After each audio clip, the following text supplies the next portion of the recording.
vidéo, je vais terminer la correction de la série numéro 21 avec la correction de l'exercice 8.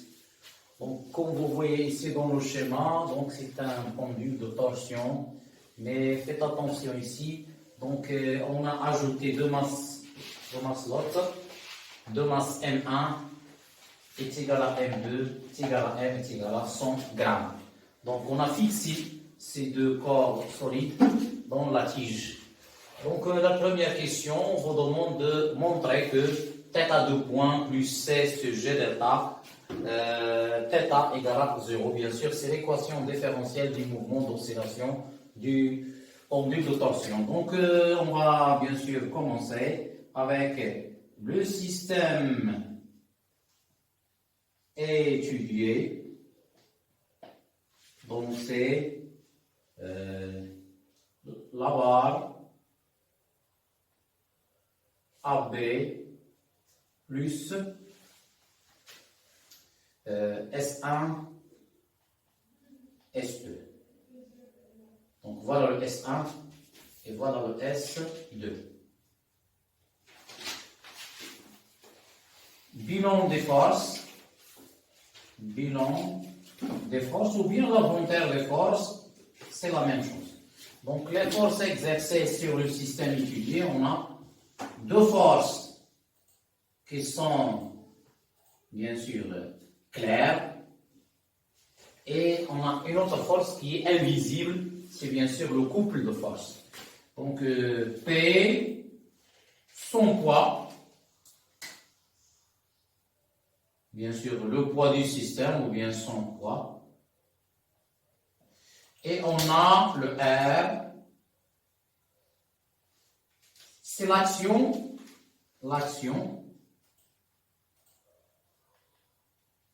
de l'axe de rotation delta.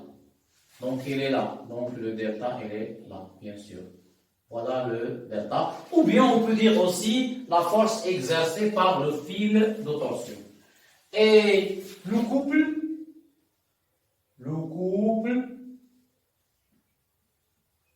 de torsion de moment MC égale moins C fois θ.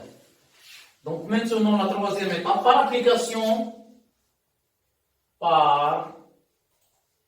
application de la relation fondamentale de la dynamique en cas de rotation. Donc, c'est la somme des moments, c'est égal à G delta θ 2 points. Donc, le moment de P plus le moment de R plus le moment de C égale G delta fois θ 2 points. Or, le moment de P est égal, le moment de R est égal à 0. Pourquoi? Car les deux directions, les directions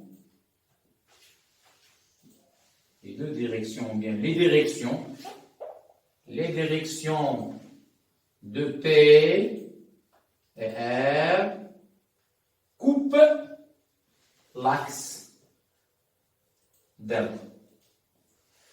Alors, il nous reste le moment de C qui est égal à moins C fois θ égal à G delta fois θ 2 points.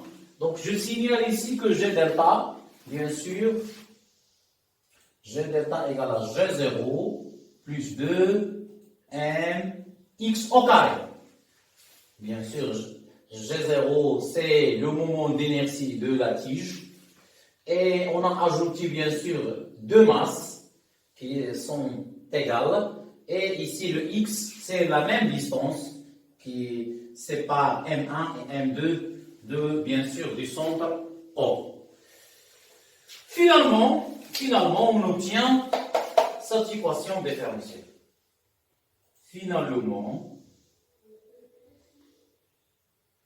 on obtient θ de point plus C sur G delta fois θ égale 0. Bien sûr, c'est l'équation différentielle qui régit le mouvement d'oscillation du pendule de torsion. La question numéro 2, sachant que m'ont donné l'expression de T0. Donc, petit 2, déterminons l'expression de T0, c'est la période propre du pendule de torsion. On a la solution de cette équation différentielle s'écrit sous la forme, c'est θm cos 2pi sur T0t plus phi.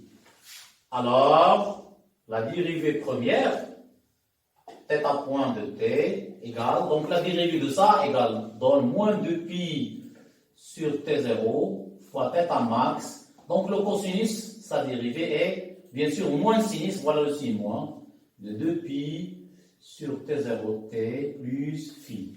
D'où donc la dérivée seconde. Pourquoi on dérive deux fois? Parce qu'on va remplacer dans l'équation différentielle. Donc la dérivée, donc elle va sortir 2pi sur T0, donc moins 2pi sur T0 le tout au carré, fois θm, le sinus devient cosinus 2pi sur T0t plus phi. C'est quoi ça? C'est bien sûr la solution de l'équation différentielle. Donc, θ de point égale à moins 2pi sur T0 au carré fois θ de t, bien sûr.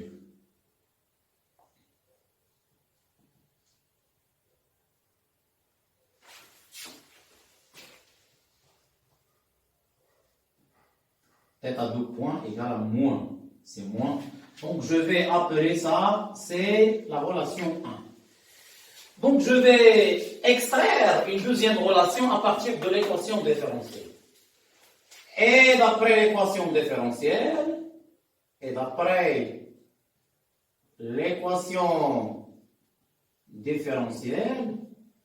on a trouvé que θ2 point plus C sur G delta fois θ égale à 0.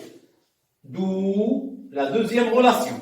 D'où θ2 point égale à moins C sur G delta fois θ. Donc, c'est la deuxième relation. Donc, à partir des deux relations 1 et 2, donc il est clair que 2pi sur T0 au carré égale à C sur G delta parce qu'on a ici le signe moins, ici le signe moins.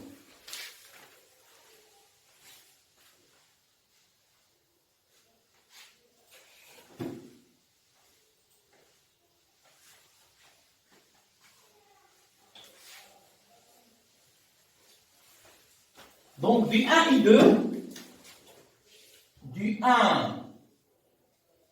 et 2, on déduit quoi? 2pi sur T0, le tout au carré, égale C sur G delta. Donc, puisque je veux déterminer l'expression de T0, donc je vais bien sûr mettre racine ici et racine ici, d'où 2pi sur T0 égale racine de C sur G delta. Finalement,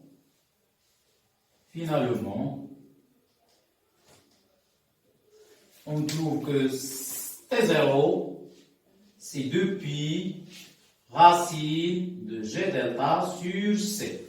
Maintenant, je vais remplacer le G delta par son expression donnée dans l'exercice, soit T0 égale 2pi racine de G0 plus 2 mx au carré sur C. Voilà l'expression demandée, bien sûr. je passe à la question numéro 3.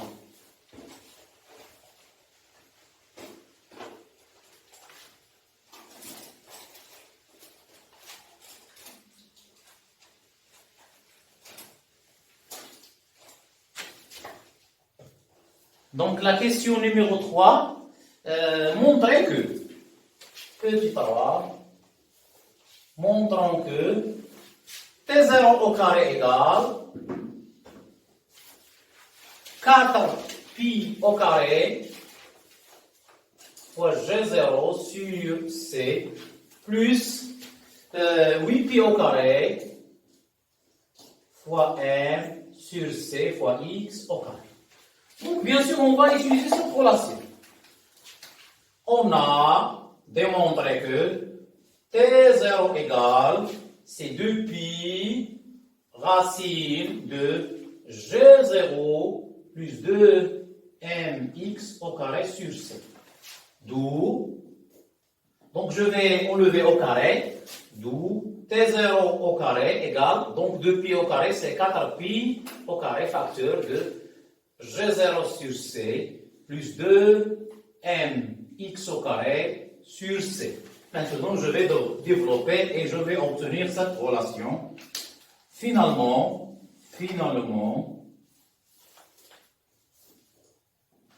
T0 au carré égale, donc c'est 4 pi au carré fois G0 sur C, plus 4 pi fois 2, ça veut dire 8 pi au carré. 8 pi au carré fois m sur c fois x au carré, bien sûr. Rapidement, je passe à la question numéro 4.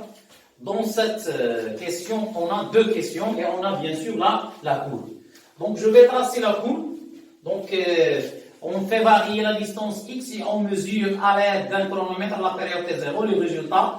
Les résultats expérimentaux nous ont permis de tracer la courbe suivante.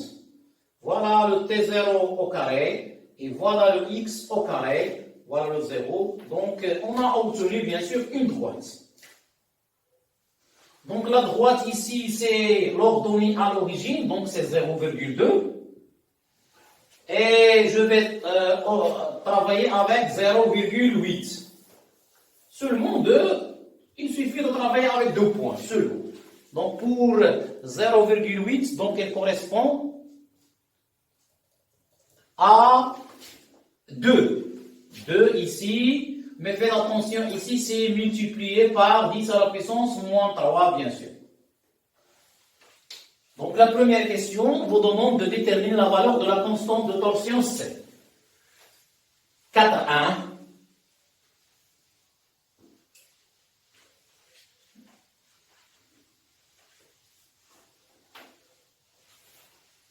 4,1. Déterminons la constante de torsion grand C. Donc regardez ici, donc on va travailler avec cette relation.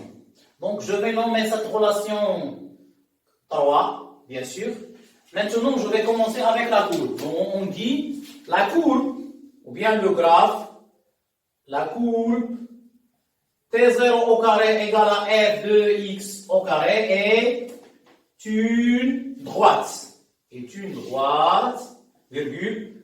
Alors, son équation s'écrit sous la forme. À quoi est égal T0 au carré est égal à alpha fois x au carré plus bêta, ou bien l'inverse, ou bien on peut écrire bêta plus ax au carré. Donc voilà la relation numéro 4. Donc si on fait l'analogie entre 3 et 4, donc il est clair que alpha c'est 8 pi carré n sur c. Donc par analogie entre les deux relations 3 et 4, on déduit que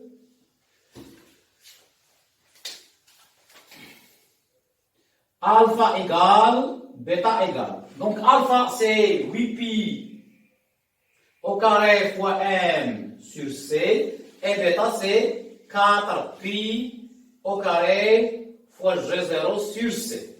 Donc maintenant je vais commencer avec la détermination de le coefficient directeur ou bien la pente de la courbe. Donc on a déjà signalé qu'il faut choisir deux points. Donc les deux points qui ont des coordonnées qui sont claires. Donc alpha, calculons la pente alpha. On va prendre deux points. Donc c'est 0,8 moins. Donc 0,8 correspond à 2, mais faites attention, n'oubliez pas de multiplier par 10 à la puissance moins 3. Moins. Je vais prendre le deuxième point, c'est 0,2, qui correspond à 0. Soit, donc après tout calcul fait, on trouve que alpha égale, c'est 300, bien sûr, secondes au carré, fois le mètre moins 2. Voilà alpha.